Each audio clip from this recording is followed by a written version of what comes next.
단백질이 뭉쳐져 있는 구조다 이야기했었고, 그 다음에 유전자라고 하면 뭐라고? 뭐가 저장되어 있는? 유전정보. 그렇죠. 유전 정보가 저장된 DNA의 특정 부분이다 이야기했었죠. 자, 그 다음에 우리가 여기에 이어서 한 가지 개념을 더 이야기를 할 건데, 유전체라는 개념이 나와요. 유전체. 자, 유전체 하면 한 생물체, 한 개체 안에 저장된 유전 정보 전체를 이야기를 할 거야. 쓰면서 말하려니까 자꾸 꼬이네. 저장되어 있는 유전 정보 전체다.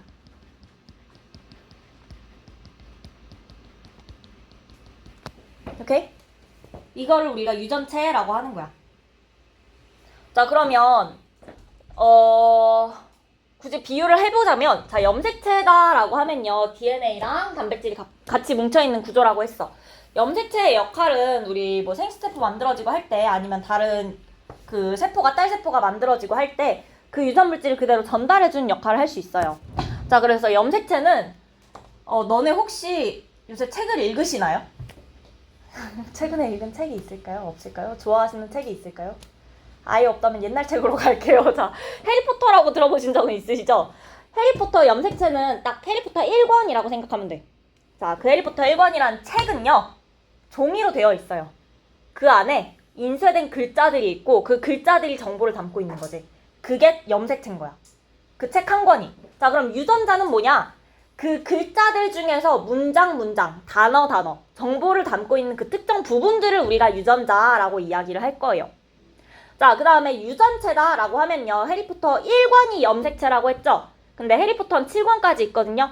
1권부터 7권까지에 들어있는 내용 전체를 유전체라고 하는 거야.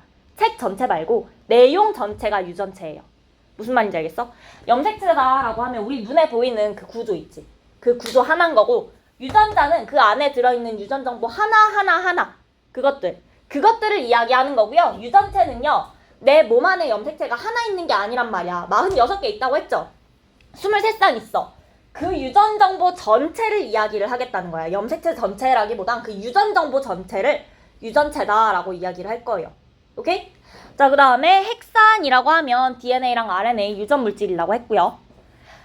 자, 그러면 밑에 일단 뭐 밑줄 정도만 끊고 넘어가면, 염색체는 DNA랑 단백질로 이루어져 있다. 그리고 유전 정보 저장하고 전달하는 역할을 하는 거. 요게 염색체고요. 세포 분열할 때 막대 모양으로 응축된대. 이 막대 모양이라는 게 여러분 알고 계신 요거 말하는 거예요. 근데 염색체라고 할 때 DNA랑 단백질로 이루어져 있다라고만 했지. 사실은 우리 염색사라는 거 배웠는데, 그 염색사 형태도 염색체에 해당을 해요. DNA랑 단백질로 이루어져 있으면 우리가 걔네를 다 염색체라고 하는데, 좁은 의미에서는 얘만 염색체고 얘는 염색사다 이름을 나눌 수도 있고요. 넓은 의미로는 이거 둘 다 염색체에 해당을 해서 얘가 염색체라고 했다고 틀린 건 아니야. 오케이? 얘가 염색사라고 하면 맞는 말인데, 염색체라고 해도 틀린 말은 아니고요. 얘가 염색사라고 하면 틀린 말이야. 염색체에는 해당을 하고요. 무슨 말인지 알겠어요? 넓은 의미의 염색체는 이거 둘 다를 포함하고, 좁은 의미의 염색체는 요걸 포함하고, 염색사는 요것만 말하는 거고. 자, 그런 차이가 있고요.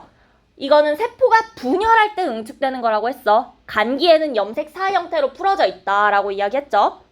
자, 그 다음으로 DNA는요, 수많은 뉴클레오타이드가 결합하여 폴리뉴클레오타이드를 만들어요. 그게 두 가닥으로 되어 있는 거죠.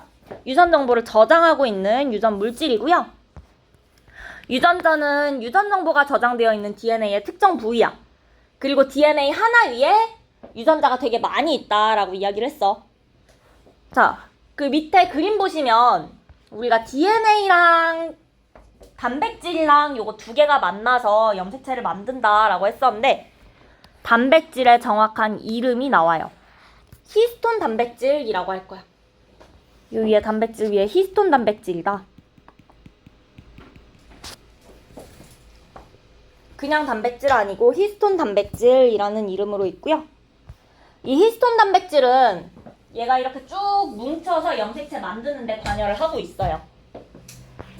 자, 그 다음에 얘가 쭉 풀려있는 요 실 DNA 있고요. 히스톤 단백질 있고요. 얘 쭉 또 풀어보면 DNA 이중나선 구조로 나오죠. 그 DNA의 특정 부분들, 유전 정보 저장되어 있는 특정 부분들을 우리가 유전자라고 하는 거였고, 이 뉴클레오타이드 두 가닥 쫙 쪼개보면 뉴클레오타이드 하나씩 인산당 염기가 1대1대1로 이루어진 뉴클레오타이드로 이루어져 있는 거다까지 배웠었죠? 자, 그리고 우리가 여기에서 처음 배우는 단어는 요거 있어요. 뉴클레오솜. 뉴클레오솜이라고 하면 요 히스톤 단백질이 8개 모여요. 그 다음에 DNA가 2바퀴 반 정도 감겨 있거든요. 요 구슬 모양의 구조를 우리가 뉴클레오솜이다 라고 이야기를 할 거야. 이 뉴클레오솜이라는 단어 처음 나오는 거니까 기억해 주셔야 되고요.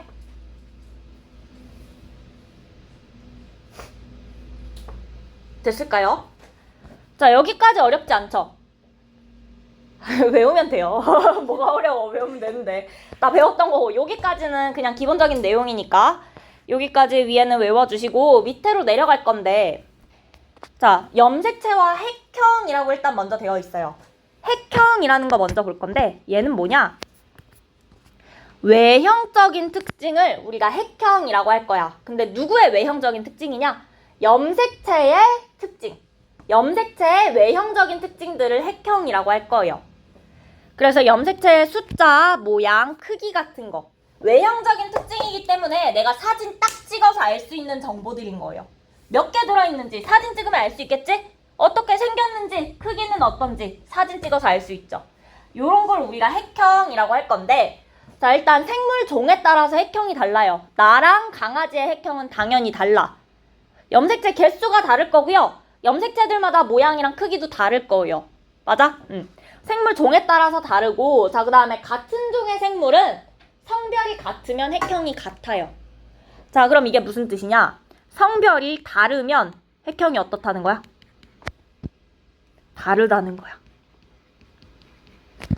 같은 종이어도 성별이 다르면 핵형이 달라져요. 자, 왜 그럴까? 맞아요. XY 때문에. 나머지 다 똑같다가 암컷은 XX 가지고 있고요. 수컷은 XY 가지고 있죠. 달라졌어. 염색체의 모양이. 염색체의 크기가. 그래서 성별이 다르게 되면 핵형이 달라져요. 종이 같다고 해서 무조건 같지 않다는 거 기억 꼭 해주셔야 되고, 그래서 다른데 왜 그렇니? 라고 하면 요걸로 대답해 주시면 되는 거예요. 성염색체 구성이 다르기 때문에 성별이 다르면 핵형이 다르다.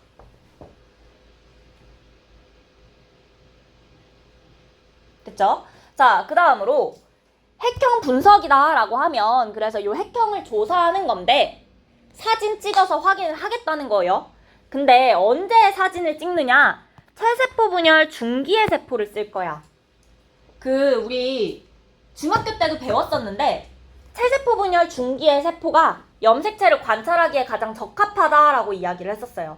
그 염색체를 관찰한다라는 의미가 핵형 분석을 하겠다라는 뜻이었던 거야. 오케이? 그래서 체세포 분열 중기의 세포를 이용하고요. 왜 그렇냐라고 하면 염색체가 가장 많이 응축되어 있고 가운데 배열되어 있고 관찰하기에 제일 편해요. 오케이? 자, 그 다음에 핵형 분석하게 되면 성별 알 수 있어요. 그치? 그 다음에 염색체 숫자 알 수 있어요. 구조 이상, 염색체가 뭔가 잘려있지는 않은지, 더 길어져 있지는 않은지 이런 거 확인할 수 있겠죠. 자, 이게 핵형 분석이고, 염색체 개수에 대해서 저기 왼쪽에 좀 나와 있는데, 자, 사람은 46개고요. 초파리 8개예요. 자, 그러면 사람이랑 초파리 중에선 누가 더 진화되어 있어, 좀? 그러니까 아니면은 지능이 좀 더 고등해요? 사람이 훨씬 고등한 생물이죠. 염색체 개수가 많아진다고 해서 반드시 고등한 거냐라고 하시면 강아지는 78개예요. 그렇지는 않은 것 같죠? 맞아요. 아무리 강아지가 똑똑해도 사람보다 고등하다라고 표현하진 않죠. 맞아요. 고등한 생물이라고 해서 많아지는 건 아니고 그거랑 관계없고요. 자, 그 다음에 초파리랑 사람처럼 초파리가 훨씬 작고 사람이 훨씬 크죠? 그런데 밑에 보시면 강아지 78개라고. 물론 사람보다 큰 개도 있긴 한데 말티즈도 개잖아. 말티즈보다 우리가 크죠? 몸집도 염색체 개수랑은 상관없어요. 자, 그 다음으로 침팬지랑 감자 보시면 둘이 염색체 개수가 어때요? 똑같죠? 그럼 둘이 핵형이 같은 거야? 아니야. 왜? 모양이 달라. 맞아요. 염색체의 모양이나 크기 같은 게 다를 거야. 염색체 개수는 같을 수 있어. 이거 전부 다 핵형이니까 하나 정도는 같을 수 있어요. 염색체 개수는 똑같을 수 있어도 따지고 보면 모양이랑 크기가 다를 거라는 거예요. 그래서 염색체 개수가 같다고 해서 핵형이 같다라고 할 순 없다. 여기까지 됐을까요? 자, 이게 핵형에 대한 이야기고 어려운 얘기는 아니죠. 사진 찍어서 확인할 수 있는 정보들이 핵형이다. 핵형 분석은 사진 찍어서 확인을 하겠다는 거다. 오케이? 자, 그 다음에 다음 페이지에 좀 아래쪽에 핵상 먼저 볼 거예요. 핵상. 자, 핵상이라고 하면 세포 하나에 들어있는 염색체의 상대적인 숫자 이야기하는 거야. 몇 개 들어있는지 이야기를 하겠다는 건데, 근데 그 몇 개가 정확한 개수를 말하는 게 아니고요. 쌍을 이루고 있으면 2n, 하나만 있으면 n이래. 상동 염색체가 1번 염색체 2개 들어있으면 2n이라고 표현을 할 거야.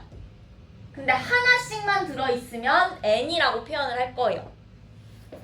자, 일단은 쌍을 이루고 있으면 2n이고 하나만 있으면 n인데 쌍을 이루고 있는 건 누구냐? 대부분의 체세포들.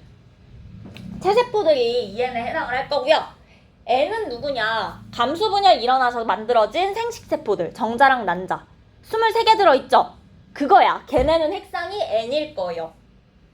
자, 체세포는 상동염색체가 쌍을 이루고 있어서 2n이에요. 그런데 생식세포 같은 경우에는 감수분열이 일어나면서 상동염색체가 분리가 됐었죠? 그래서 핵상이 n인 세포로 이루어져 있을 거야. 그런데 우리가 밑에 요 식들 자세히 식이라고 해야 되나? 저거 자세히 보시면 2n은 6이다. n은 3이다 써있죠. 옆에 써있는 이 6이랑 3이라는 숫자는 염색체가 몇 개인지를 쓴 거야. 핵상이 2n인데 염색체가 총 하나, 둘, 셋, 넷, 다섯, 여섯 개 있습니다 라고 표현하는 거고요. 핵상은 n인데 염색체가 하나, 둘, 셋, 세 개 있습니다 라고 표현을 하는 거예요. 그러면 이렇게 써놨을 때 이 세포의 핵상이 뭐니? 라고 물으면 2n은 6입니다 라고 대답하시는 게 아니라 2n만 얘기를 해야 된다고. 핵상이라고 하면 2n만 이야기하는 거고 n만 얘기하는 거예요. 얘 핵상이 뭐니? 라고 물었으면 2n인지 n인지가 궁금한 거지 2n은 6인지 2n은 8인지가 궁금한 게 아니야. 무슨 말인지 알겠어? 염색체 개수 사실 핵형에 해당하는 정보예요. 핵상이라고 하면 2n인지 n인지 3n인지 4n인지 이걸 물어본 거야. 자, 그래서 쌍을 이루고 있으면 2n, 하나만 있으면 n으로 표시를 해줄 거고 사람 같은 경우에는 23쌍, 46개라고 했죠. 23쌍이라는 게 쌍을 이루고 있다는 거지. 체세포 2n은 46이고요. 생식세포는 23개죠. 핵상이 n이고요. 23개 가지고 있을 거고요. 됐을까요? 이게 핵상이야. 어렵지 않죠? 자, 그러면 위쪽에 사람의 염색체에 갈 건데 상동 염색체가 뭐라고? 뭐가 같아? 유전정보? 아니야. 모양과 크기가 똑같은 한 쌍의 염색체를 내가 상동 염색체라고 한다니까? 서로 같은 염색체예요. 모양과 크기가 같은 한 쌍의 염색체를 상동 염색체라고 하고요. 상동 염색체 중에 하나는 아빠한테 온 거고 하나는 엄마한테 온 거였어. 하나는 정자에 들어있던 정보고 하나는 난자에 들어있던 정보라고요. 기억나실까요? 자, 그 다음에 이게 왼쪽이 여자고 오른쪽이 남자의 핵형이래. 사진 찍어서 정보 확인하는 거예요. 이게 염색체 하나고요. 이게 염색체 하나인 거고 얘네 둘이 상동 염색체에 해당을 하는 거죠. 맞아요? 이렇게 두 개가 상동 염색체에 해당을 하는 거고 그래서 하나, 둘, 셋, 넷 이렇게 쭉 세면 성염색체 두 개까지 합쳐서 총 46개가 있다는 거야. 맞아요? 총 46개, 23쌍, 그리고 46개 들어있더라. 자, 그래서 우리가 이 여자랑 남자의 염색체 구성을 쓸 때 이렇게 써줄 수 있어. 여자는 44 플러스 XX다. 남자는 44 플러스 XY다 라고 써줄 수 있고요. 우리가 2에는 44 플러스 XX다 이렇게 써주는 경우도 많아요. 왜냐면 생식세포 만들어지면 난자는 n은 22 플러스 x다. 이렇게 표현할 수 있어서. 그 다음에 남자 같은 경우에는 얘는 44 플러스 xy인데 생식세포 만들어지면 n은 22 플러스 x랑 22 플러스 y랑 두 가지 종류가 만들어질 수 있죠. 그래서 핵상까지 같이 써주는 경우들도 있어요. 어쨌든 상염색체 개수랑 성염색체 개수를 써주는 거다. 자, 그래서 상염색체, 성염색체 단어를 말해버렸는데 성염색체라고 하면 요 X랑 Y 이야기하는 거죠. 성염색체는 성별을 결정하는 염색체야. X랑 Y. 자, 그러면 성염색체 말고 우리 상염색체라는 것도 가지고 있는데 얘는 쉽게 말하면요. 이것 빼고 전부다. 이것 빼고 전부다. 저 1번부터 22번까지, 1번부터 22번까지를 이야기하는 거거든. 성염색체 빼고 나머지 전부 다 상염색체라고 할 건데 우리 서술형에 쓸 때다가 XY 빼고 전부 다라고 쓰지는 않을 거고요. 조금 있어 보이게 남자랑 여자랑 1번부터 22번까지는 다 똑같이 들고 있지. 남자, 여자 성별 차이 없이 공통으로 가지는 염색체를 상염색체라고 한다라고 이야기를 할 거야. 쉽게 말하면 성염색체 빼고 나머지 저거 44개 전부 다를 말하는 게 맞아요. 맞는데 서술형 쓰실 때는 남자, 여자 둘 다 들고 있는 염색체더라. 이렇게 이야기해 주시면 되고요. 자, 사람은 46개, 23쌍 있다고 했어. 그치? 성염색체는 몇 쌍 있는 거야? 성염색체 몇 개 있어? 한 쌍? 한 쌍 있는 거죠. 2개 있으니까 한 쌍 있어야 돼. 자, 한 쌍이고요. 2개 있는 거예요. 쌍이라는 게 2개라는 뜻이야. 2개라는 뜻이야. 이거 2쌍이라고 오답 쓰는 사람 10명 중에 한 5명 정도 돼요. 진짜로. 2쌍 쓴다고. 2쌍이면 몇 개야? 네 개야. 맞아요? 한 쌍 있는 거고요. 2개 있는 거예요. 쌍이랑 개랑 헷갈리시면 안 돼요. 이런 거 왜 틀리나 싶은데 틀려온다고요. 오케이? 자, 그 다음에 상염색체는 그러면 몇 쌍 있고 몇 개 있을까? 22쌍. 22쌍 있고 44개. 44개 있는 거야. 쌍이랑 개랑 잘 구분해 주셔야 돼요. 그래서 총 23쌍의 상동염색체가 들어있다라는 거야. 됐을까요? 오케이? 자, 그 다음에 상동염색체의 정의가 뭐라고? 상동염색체? 모양과 크기가 같은 한 쌍의 염색. 맞아요. 모양과 크기가 같은 한 쌍의 염색체를 우리가 상동염색체라고 할 건데, 자, 그러면요. 지금 여기 여자에서 상동염색체가 총 몇 쌍이야? 23쌍? 맞아요. 총 23쌍 있어요. 맞아요? 자, 그러면 남자는 상동염색체가 몇 쌍이야? 23쌍. 왜 23쌍이야? 왜 22쌍이야? XY가 달라고. XY의 모양과 크기가 달라서 상동염색체가 22쌍인 것 같단 말이죠. 근데 우리 요것도 23쌍이라고 할 거야. 자, 그런데 위에서 분명히 모양과 크기가 같은 한 쌍의 염색체를 상동염색체라고 한다며. 근데 남자도 23쌍이면 얘도 상동이라는 거잖아. 그쵸? 그 정의로는 얘를 상동이라고 못하지. 그래서 이게 첫 번째 정의고요. 두 번째로 다른 정의가 또 있어. 감수 분열할 때 이가 염색체 만드는 염색체들. 이가 염색체를 이루는 한 쌍의 염색체를 우리가 상동 염색체다라고 이야기할 수 있어요. 그러니까 여자는 1번 2개 붙고 그 다음에 쭉 가서 22번 2개 붙고 그 다음에 X랑 X가 붙어서 이가 염색체 만들 거란 말이야. 이가 염색체 23개 만들 거예요. 그쵸? 근데 남자는 1번부터 22번까지는 확실해. 모양과 크기 똑같으니까 22개의 그 이가 염색체를 만들 수 있는데 얘네는 어떻게 하느냐 이거야. X랑 Y 2개가 달라붙어서 이가 염색체를 형성하더라는 거고, 그래서 얘네도 상동 염색체로 보겠다는 거예요. 오케이? 두 가지 정의가 있다는 거 기억해 주시면 되고요. 자, 그 다음으로 우리 옆에 요 주의해 한번 볼게요. 핵형 분석으로 알 수 있는 거랑 없는 거라고 되어 있는데 일단 읽어보시면 핵형 분석 통해서는 성별 알 수 있어요. 염색체 수나 구조 이상 알 수 있어요.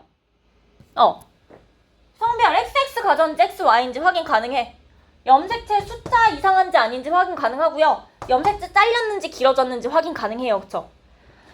그런데 지금 혈액형이나 정록생명 같은 유전 정보 알 수가 없고요. 그 다음에 남모양 적혈구 빈혈증이 뭐였는지 기억나요? 왜 생기는 거였는지 기억나요? 말라리아? 말라리아의 그 저항성이 좀 있는 거였고. 그냥 어디에? 뭐가? 그 A 염기서열 하나가 바뀌어요. 염기서열 하나가 바뀌어서 아미노산 자체가 하나 바뀐다 그랬어. 그래서 생기는 거라고 했어. 그러니까 얘는 유전자가 이상해지는 거죠. 유전자 이상에 의한 유전병. 요런 거는 알 수가 없다는 거야. 지금 내가 위에 빨간색으로 해놓은 건 알 수 있는 정보, 밑에 건 알 수 없는 정보인데요. 자, 이게 무슨 얘기냐. 핵형 분석하는 거 사진 찍는 거라고 했지. 너네 완자책을 내가 사진을 딱 찍으면 완자책 무슨 색인지 색깔 알 수 있을 거야. 그치? 겉표지 찢어졌는지 아닌지 확인 가능해요. 맞아? 그런 우리 딱 그 겉으로 보이는 특징들은 우리 사진 찍은 정보로 확인이 가능한데 안에 들어있는 오타 확인 가능해요? 완자 사진만 가지고? 아니지. 안에 들어있는 정보는 알 수가 없는 거야. 그냥 겉부분이 찢어졌는지, 뭐 절반 날라갔는지, 색깔이 잘못 나왔는지, 제대로 나왔는지, 요런 건 확인 가능해요. 완자책이 몇 권 있는지, 요런 것. 근데 안쪽에 오타가 있는지 없는지 모른다는 거야. 오케이? 그래서 색형 분석으로 알 수 있는 거랑 없는 거랑 구분해 주시면 돼요. 자, 요게까지 되셨을까요? 그러면 다음 페이지 넘어갈게. 자, 그래서 우리 이번에 대립유전자라는 이야기 나오는데, 대립유전자라고 하면 일단 상동염색체 같은 위치에 있고요. 특정 형질을 결정하는 유전자를 우리가 대립유전자라고 할 거야. 그러니까 방금 말했던 거 라지 R이랑 스몰 R 같은 거요. 근데 얘네가 어디에 있더라? 상동염색체의 같은 위치에 있다 되어 있거든. 이게 무슨 뜻이냐? 밑에 그림 보시면요. 파란 거랑 빨간 거랑 상동염색체 관계에 있어. 염색분체 1개짜리 염색체 1개고요. 염색분체 1개짜리 염색체 1개예요. 염색분체 2개짜리 하나, 2개짜리 하나고. 얘랑 상동이고요. 얘랑 상동인 거 맞죠? 자, 그런데 지금 여기 A랑 A 보여요? 얘네가 대립유전자라는 거야.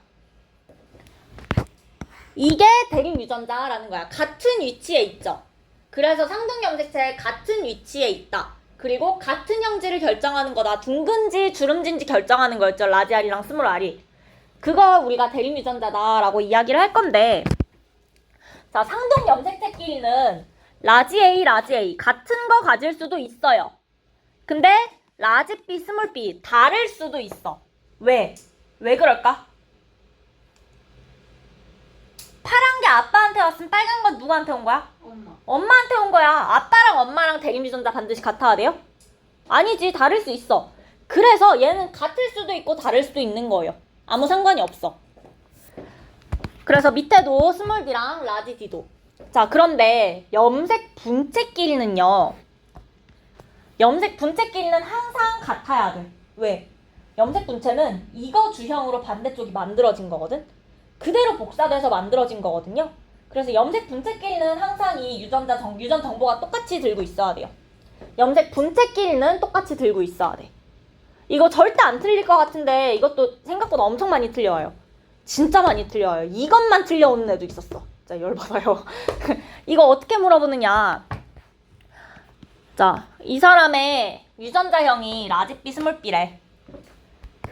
옆에 건 없을 거고 라지 B, 스몰 B인데 여기 지워놓고 기억해놓고 기억이 라지 B인지 스몰 B인지 물어본단 말이죠.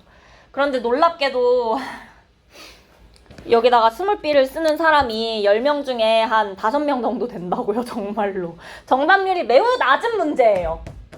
진짜로 왜 그런지 모르겠지. 나도 매년 미스터리인데 매년 나와요. 여기다가 스몰 B 쓰는 사람이 정말로 나와요. 라지 B여야 돼. 왜? 염색 분체끼리는 항상 똑같아야 된다고. 이거 주형으로 이거 만들어야 된다고요. 오케이? 이거 스몰 B 아니고 라지 B여야 되는 거야. 무조건. 무슨 말인지 알겠죠? 꼭 기억해 주셔야 되고. 자, 그 다음으로 우리가 이렇게 라지 A 똑같이 들고 있을 때 동형접합이라고 부를 거고요. 다른 경우엔 이형접합이라고 부를 거야.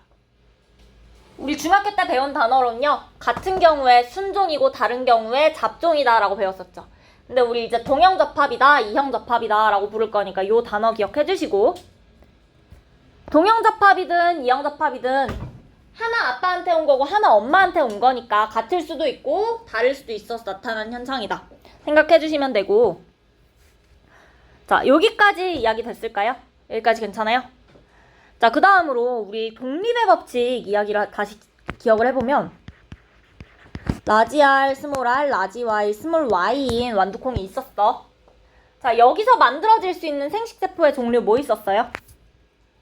라지 R, 라지 Y, 또 라지 R, 스몰 y, 또 스몰 r, 라지 y, 스몰 r, 스몰 y까지 총 4가지 만들어졌지. R이랑 Y 사이에는 관계가 없다 그랬어. 서로 따로따로 들어가기 때문에. 그래서 우리가 독립의 법칙이라고 하는 거야. 독립적으로 움직인다고. 그치? 자, 그런데요. 이 사람의 유전자형을 내가 한번 써보면 라지, 라지, 라지, 스몰, 라지, 스몰이야. 맞아? 유전자형만 봤을 때는요. 이 사람한테서 나올 수 있는 생식세포의 유전자형 중에 라지, 라지, 라지 가진 거 나올 수 있어야 돼. 독립의 법칙에 따르면. 그쵸? 근데 실제로는 이 염색체 하나 위에 라지, 라지, 스몰 들어있고 요거 하나 위에 라지, 스몰, 라지 들어있단 말이야. 생식세포 만들어질 때는요, 요 염색체가 떨어져서 하나하나 들어갈 거기 때문에 이런 유전자형 만들어질 수 있어요? 이런 거? 못 만들어진다는 거야. 독립의 법칙에 어긋나는 거죠. 맞아요? 그래서 우리가 이런 관계를 연관되어 있다라고 이야기를 할 거야. A랑 B랑 D라는 요 3가지 유전자들이요, 연관되어 있는 거예요. 같이 갈 거야. 독립의 법칙을 만족하지 않을 거라는 얘기예요. 무슨 말인지 알겠어요? 이거 꼭 기억해 주셔야 돼요. 자, 여기까지 됐을까요? 괜찮을까요? 궁금한 거 있을까요? 됐어? 자, 그러면 여기까지만, 이거까지만 정리를 해주시고, 아이, 반대잖아. 아, 맞아. 상동 염색체가 왜 대립유전자가 같을 수도 있고 다를 수도 있는지를 물어보게 된다면 우리는 요 문장 그대로 써주시면 돼요. 엄마 아빠한테서 하나씩 물려받은 거다. 맞아요? 그래서 요 문장까지만 기억해 주시고, 자, 됐으면 그 밑으로 내려가서 세포 분열과 염색체 분리되어 있어. 세포 분열 일어날 때 염색 분체가 분리되는 경우도 있었고요. 상동 염색체가 분리되는 경우도 있었어. 염색 분체는 언제 분리됐어? 체세포 분열이랑 또 감수 2분열. 맞아요. 감수 2분열.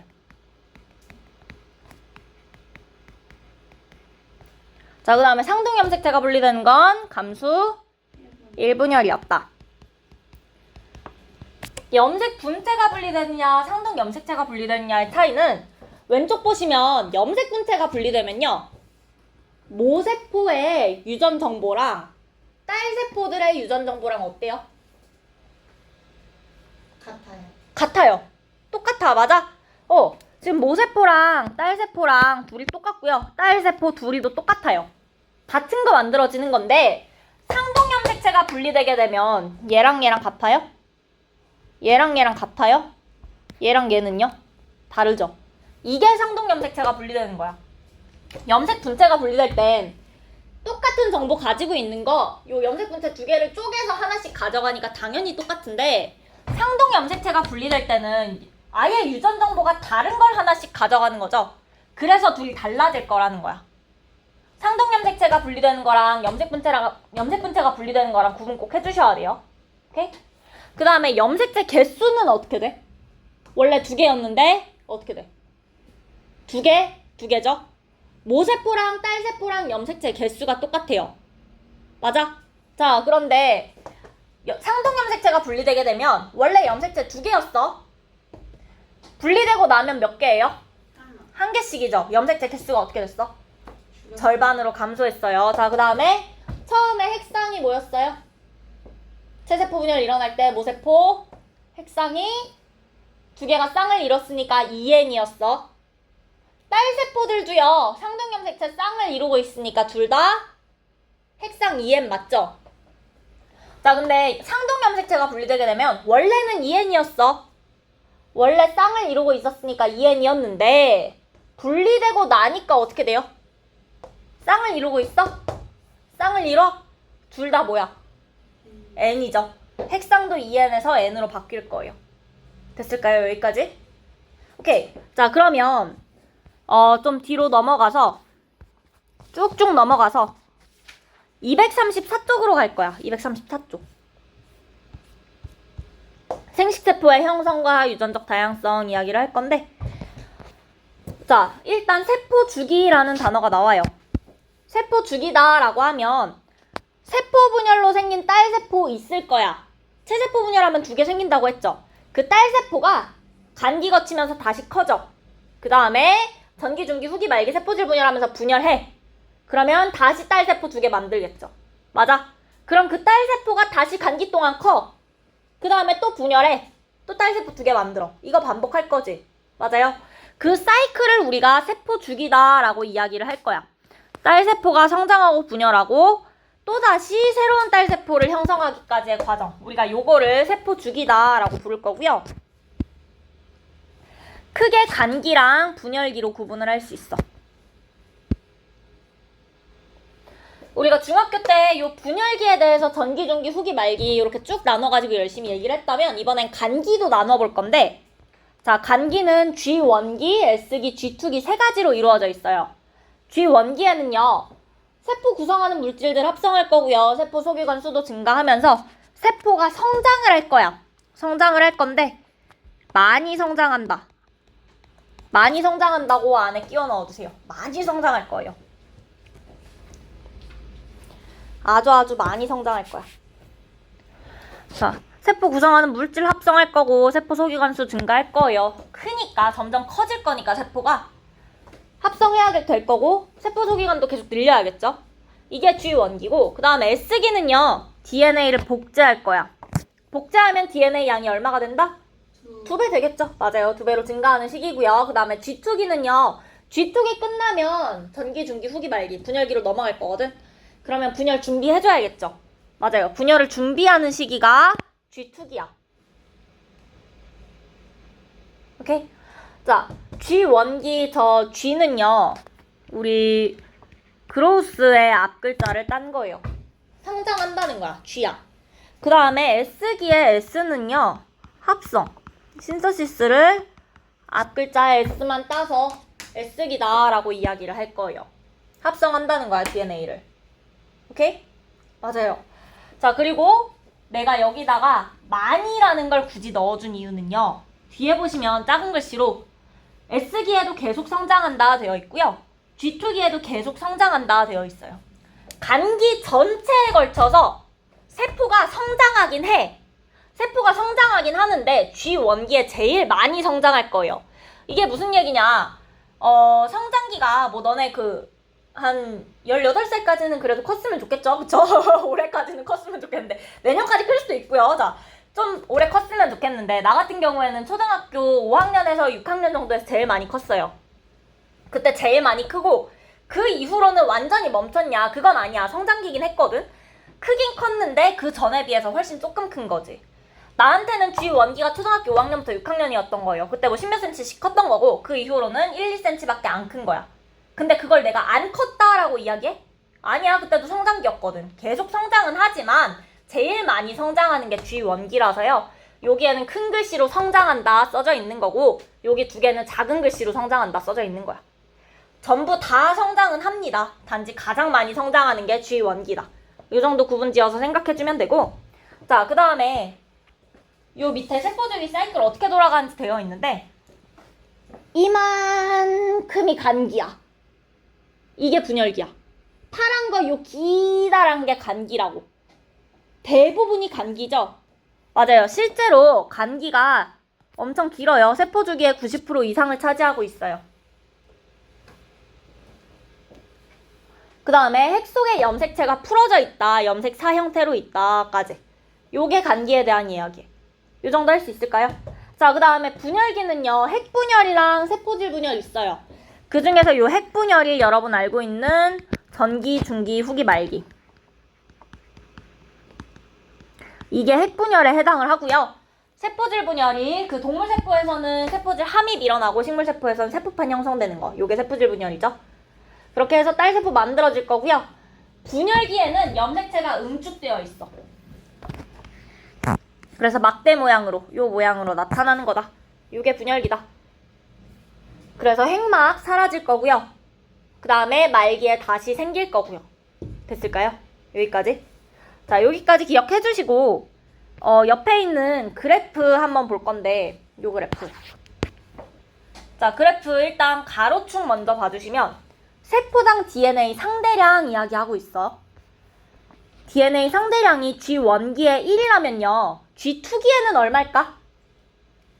이때는 S기를 거치면서 몇 배로 복제된다고? 2배. 2배로 증가했으면 G2기에는 2가 될 거야. 분열기에도 2일 거예요. 맞아? 응. 그러면 S기에는 얼마일까?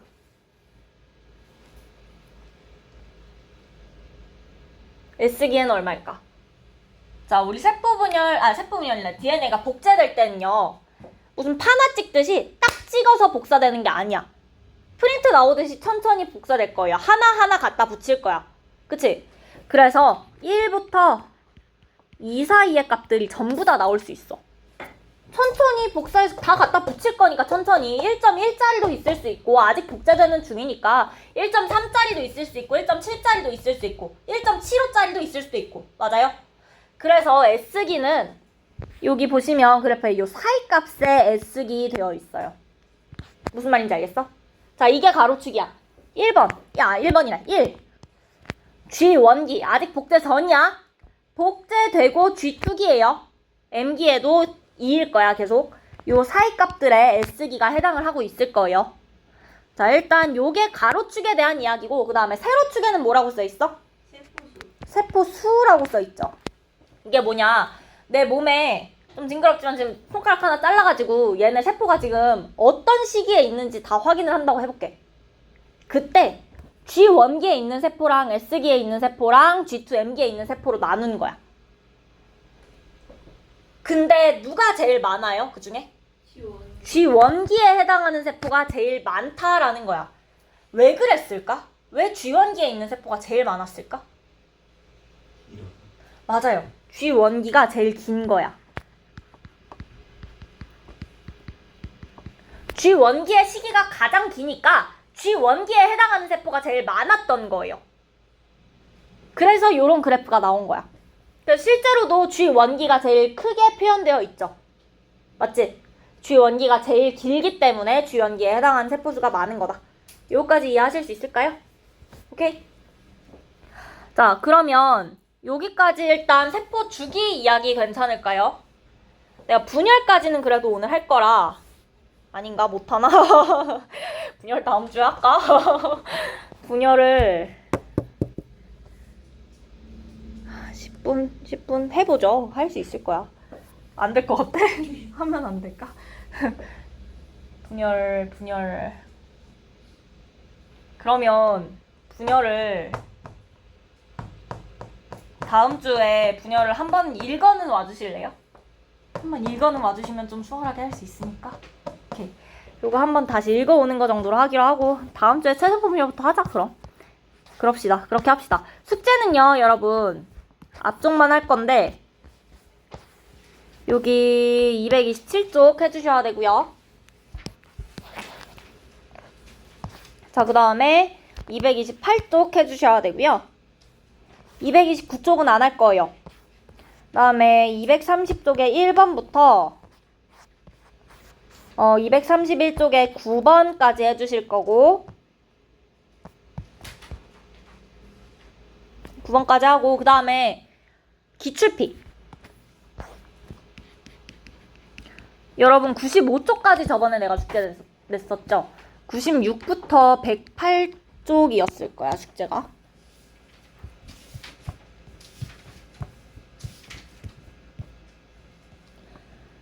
맞아요. 96부터 108. 됐을까요? 여기까지. 그리고 할 수 있어. 할 수 있어. 중학교 거는. 중학교 건데 답지 안 달아놨어요. 다음 주에 가져오시면 제가 채점할 거예요. 중학교 거. 그거까지 해주시면 됩니다. 할 수 있어요. 됐지? 오케이, 정리합시다.